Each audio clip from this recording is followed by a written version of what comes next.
que o Senhor está me dando. Quero dar uma boa noite a meus irmãos, que Deus abençoe a cada um. E vamos orar para que Deus venha tomar a frente de tudo que eu venha falar aqui, que não seja nada de mim, mas sim só do trono do Senhor. Oremos. Senhor Deus e Pai, muito obrigado, meu Deus, por essa rica e maravilhosa oportunidade, Senhor, a qual julgo, meu Deus, ser a maior responsabilidade de um homem sendo nessa terra, meu Deus. Quer falar a Tua palavra, meu Pai, não somente para os incrédulos, aqueles que não Te conhecem, mas ainda mais para aqueles que Te conhecem, Senhor, por estarmos em comunhão contigo a cada momento. Muito obrigado, Senhor, pela Tua honra, a Tua honra, meu Pai, e nos dá a honra, Senhor, desse momento, meu Pai. Muito obrigado pelo Teu amor, a Tua misericórdia, pela salvação. Obrigado pelo pão de cada dia, o vestir e o calçar. Mas especialmente, meu Deus, abençoa tudo que eu venho falar aqui, que não seja de mim, mas que o Senhor venha me usar, meu Pai, e venha fazer que a Tua vontade me usar como vaso de ouro para trazer a Tua palavra aos Teus santos servos, meu Deus. Muito obrigado por tudo. Em nome de Cristo, eu oro e agradeço agora e para todos sempre. Amém, Senhor. Irmãos, para começar a palavra desta noite, peço que os irmãos abram seus livros em Apocalipse, capítulo 5.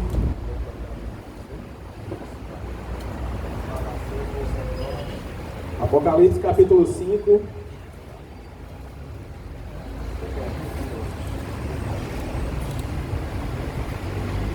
E o tema que eu costumo dar temas, né, para as palavras que eu costumo trazer, porque você se norteia em um tema e você traz aquilo do seu coração, né? E o tema que eu dei foi obediência, né? Como sermos mais obedientes ao Senhor. É uma palavra que eu já tenho, eu não tinha muito tempo, mas há pouco tempo eu tinha preparado, eu tinha guardado para alguma eventualidade. E Deus tocou no meu coração para que eu trouxesse ela hoje. Diz assim, Apocalipse capítulo 5. Eu vou começar a ler do 7, eu marquei do 8, mas eu vou ler do 7, que também cabe. Diz assim a palavra de Deus, Apocalipse 5, verso 7 em diante. Veio, pois, e tomou o livro da mão direita daquele que estava sentado no trono. E, quando tomou o livro, os 4 seres viventes e os 24 anciãos prostraram-se diante do Cordeiro, tendo cada um deles uma harpa e taças de ouro cheias de incenso, que são as orações dos santos. E entoavam um novo cântico, dizendo: digno és de tomar o livro e abrir-lhe os selos, porque foste morto, e com o teu sangue compraste para Deus os que procedem de toda tribo, língua, povo e nação. E para Deus, e para o nosso Deus os constituíste reino e sacerdotes, e reinarão sobre a terra. Irmãos, esses 4 versículos que eu li aqui agora, 3 versículos, né? Fala uma coisa extraordinariamente grande, né, e sublime, onde fala aqui, ó, e para o nosso Deus os constituíste reino e sacerdotes, e reinarão sobre a terra. Ou seja, uma promessa do Senhor para nós, né, aqueles que são co-herdeiros com Cristo da herança de Deus, né, a promessa do Senhor.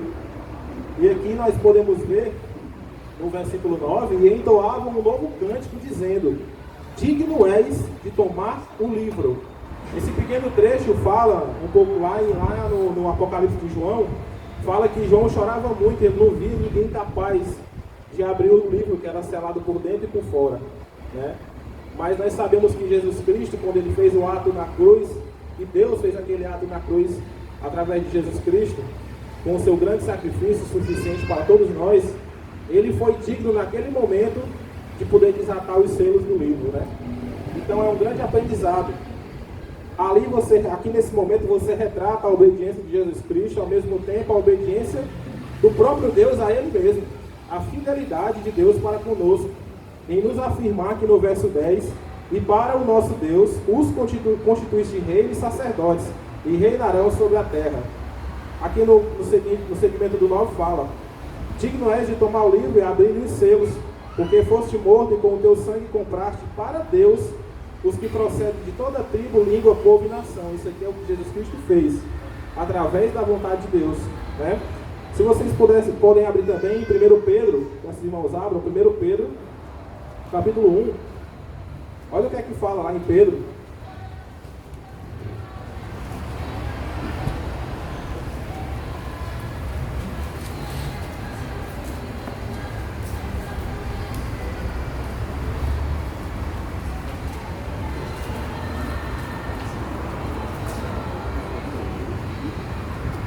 1 Pedro capítulo 1, olha o que fala lá no verso 15.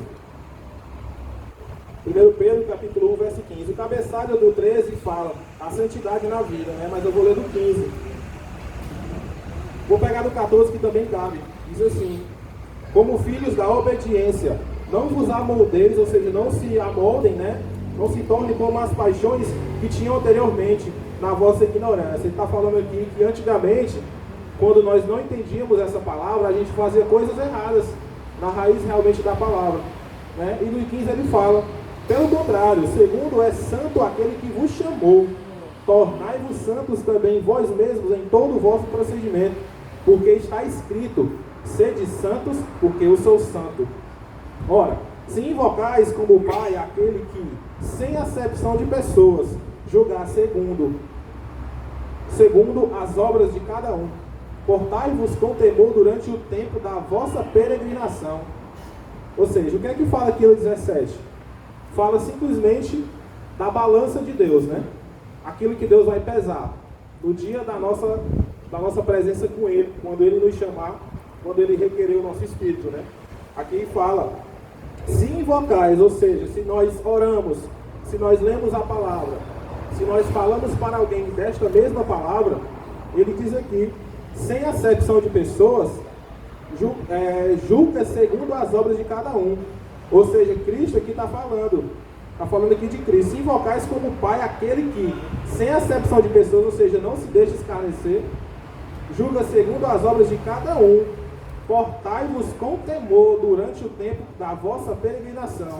Ou seja, a nossa passagem aqui na terra, né? Às vezes nós nos pegamos em momentos difíceis, em momentos dificultosos, as provações.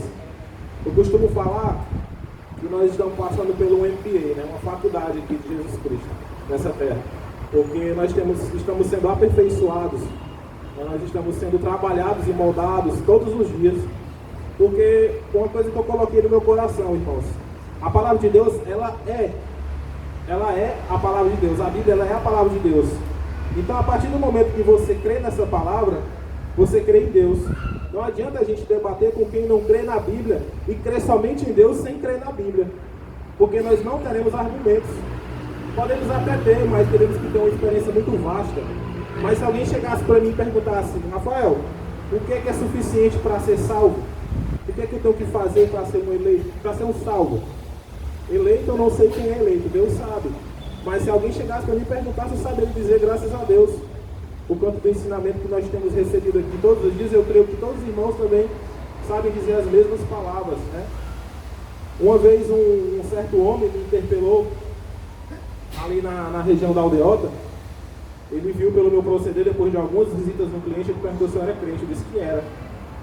Aí ele começou a me fazer algumas perguntas de duplo sentido, ao mesmo tempo voltadas para a Bíblia, né? Ele perguntava qual era o nome da filha de Jesus. Eu falei: não sei. Qual é o outro nome que se dá para o dilúvio? Eu falei: não sei. Me perguntou algumas outras coisas. Depois, na conversa, ele pegou e falou: é por isso que eu não gosto desses crentes, porque diz que é crente e não sabe nada da Bíblia. Depois, na conversa, ele foi aprofundando, e ele me falou que ele passou um certo tempo sendo vigilante ali na UFC, numa faculdade, específica aqui de Fortaleza, de teologia. Ele conversava com muitos teólogos na hora do almoço, nos intervalos, na saída. Então ele aprendendo muitas coisas, ele pensando muitas coisas com o tempo, se converteu através dos estudos lá dos caras, desses teólogos. Então ele aprendeu esses termos bíblicos. Só que quando eu cheguei em casa, para você ver como é as coisas, eu me arrependi de certa forma de não ter falado, mas também achei que foi Deus botar no meu coração eu também não ter falado. Isso que eu falei agora. Rapaz, olha, eu posso não saber suas respostas. Eu posso até não saber o que você está me perguntando. Mas se eu fosse pregar para você, ou se você fosse incrédulo, eu saberia lhe dizer o que você precisa para ser um salvo. Porque eu tenho certeza que essas minhas respostas não vão tirar de mim aquilo, a promessa do Senhor. Eu tenho certeza. Nosso Deus é supremo. Não induzindo que nós estudemos a Bíblia, claro que não. Mas ele quis me pegar pelo pé, só que ele não pegou. Porque o Senhor Jesus Cristo, ele nos apronta para os momentos certos. Ele nos coloca nas provações para que nós possamos saber realmente falar aquilo que provém de Deus. E eu costumo falar também que as coisas boas, irmãos, elas nada mais somente justificam aquilo que Jesus Cristo é. Salvador, Ele nos honra, à medida que nós honramos a Ele, Ele nos recompensa em tudo aquilo que nós fazemos pelo seu grande amor. Mas de verdade, as coisas ruins é que nos ensinam. As coisas boas não nos ensinam nada, apenas nos confirmam que Deus é maravilhoso. Isso nós já sabemos. Podíamos passar nessa vida aqui sem ter pouco que comer ou beber, mas se depois dessa vida estivéssemos na glória, aí sim se confirmaria ainda mais o propósito do Senhor Jesus Cristo sobre a terra. E não de nos dar grande bonança, grande prosperidade material, mas sim a vida eterna com o Senhor Jesus Cristo, com Deus. E para encerrar, eu quero que os irmãos abram suas Bíblias em Romanos capítulo 2.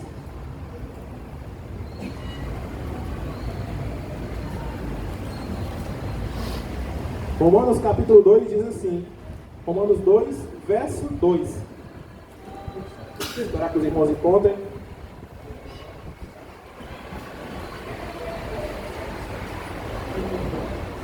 Romanos capítulo 2, versículo 2 diz assim a palavra de Deus: bem sabemos que o juízo de Deus é segundo a verdade contra os que praticam tais coisas. Tu, ó homem, que condenas os que praticam tais coisas e fazem as mesmas, pensas que te livrarás do juízo de Deus? Ou desprezarás a riqueza da sua bondade e tolerância e longanimidade, ignorando que a bondade de Deus é que te conduz ao arrependimento? Ou seja, não vem de nós mesmos. É a bondade de Deus que nos conduz ao arrependimento. Dentro do princípio da eleição. Porque lá no princípio, antes dele criar todas as coisas, ele já sabia quem confessaria seu nome. Ele sabe qual vai ser o meu último estado de vida. Se vai ser firme na casa de Deus ou se vai ser fora da igreja. Por isso que a Bíblia fala que nós somos eleitos e escolhidos. Aqui também em Romanos, no capítulo 14, olha só o que diz a palavra de Deus, Romanos 14. Ele sabe o nosso último estado, qual o dia em que ele irá nos chamar. Então não tem como você dizer, eu não sou eleito, ou eu sou eleito. Muito pelo contrário, nós temos essa confirmação, porque lá em João fala, passamos da morte para a vida a partir do momento em que amamos os nossos irmãos e amamos ao próximo como nós mesmos, né? Romanos 14, 23. Diz assim a palavra de Deus: mas aquele que tem dúvidas é condenado se comer, porque o que faz não provém de fé, e tudo que não provém de fé é pecado. Está falando aqui o quê? Se você tem dúvida, você está pecando. E se você fizer algo na dúvida, não faça. Aquele velho ditado, na dúvida, não faça. Porque você não sabe se está certo ou se está errado. Antes de consultar alguém, antes de analisar, de procurar, de inspecionar de onde veio, por que está ali, por que não está ali. Entendeu? E tudo que não provém de fé é pecado. Ou seja, tudo aquilo que você não faz de verdade, para como se fosse para com Deus, para Deus, você comete pecado. Porque você sabe que não está certo. Dentro de você alguma coisa lhe fala. E que alguma coisa é essa? O Espírito Santo. O Espírito Santo, ele martela ali na tua cabeça e te fala que aquela atitude não está correta. Então aquele proceder é pecado aos olhos do Senhor. E para encerrar, Provérbios capítulo 21.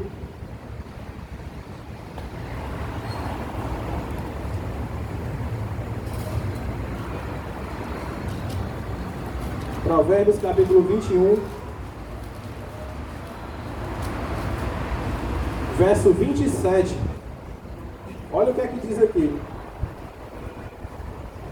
Provérbios capítulo 21, verso 27 diz: o sacrifício dos perversos já é abominação, quanto mais oferecendo-o com intenção maligna. Ou seja, nós vemos as pessoas no mundo aí afora, como eu falei no começo, dizendo que crê em Deus, mas não crê na Bíblia, porque acha que qualquer um pode chegar lá e alterar. Porque não tem a fé, a resolução de fé em seus corações, de saber que foram homens santos e íntegros que realmente fizeram este livro através da palavra santa de Deus, das ordenanças do Senhor. Então aqui fala, o sacrifício dos perversos já é abominação. O que ele está falando aqui? Quais são esses perversos? As pessoas que não creem, dizem que confessaram a Cristo, ou que creem em Deus, e praticam várias coisas no meio do mundo aí, oferecem holocaustos a Deus, sacrifícios a Deus, como se Deus recebesse. Mas a parte B fala, quanto mais o oferecendo com intenção maligna. Né? E eu fiz uma anotação aqui, que eu escrevi no momento em que eu estava meditando nessa palavra, né? Depois que eu terminei de orar, quando eu orei para trazer essa palavra, quando eu encerrei, eu escrevi assim: o aluno, estando na escola, não se pode afirmar que é uma pessoa sem acesso à educação. Ele apenas está em uma fase de aprendizado, a fim de entender o sentido das coisas. Por isso, não podemos nos chamar de pecadores, pois estamos na faculdade de Jesus Cristo. Eu jamais posso dizer que eu sou um pecador, jamais. Se eu sou pecador, é porque eu ainda quero ser pecador. Mas eu tenho que ter a convicção que o Senhor Jesus Cristo me transformou no momento em que eu confessei o seu nome. Né? Essa é a palavra que eu tinha para trazer, porque às vezes nós estamos em algum canto, numa conversa, não, mas a gente peca mesmo, né? Não podemos falar esse tipo de coisa, irmãos. Porque Deus, ele fica triste, porque ele sabe que foi ele que nos resgatou. E é como se nós estivéssemos defraudando o sacrifício de Jesus Cristo. Como se aquilo que ele fez não fosse suficiente para nos livrar do pecado. Estamos negando a cruz quando dissemos que somos pecadores. Então, só tenho a agradecer essa oportunidade aqui dada por mim, primeiramente a Deus, segundo ao nosso amado irmão Silvio, que não está aqui, que ele me convidou na semana passada, irmão Isaías, nosso amado pastor, pela confiança. E eu quero chamar ele aqui para encerrar conforme Deus colocar em seu coração.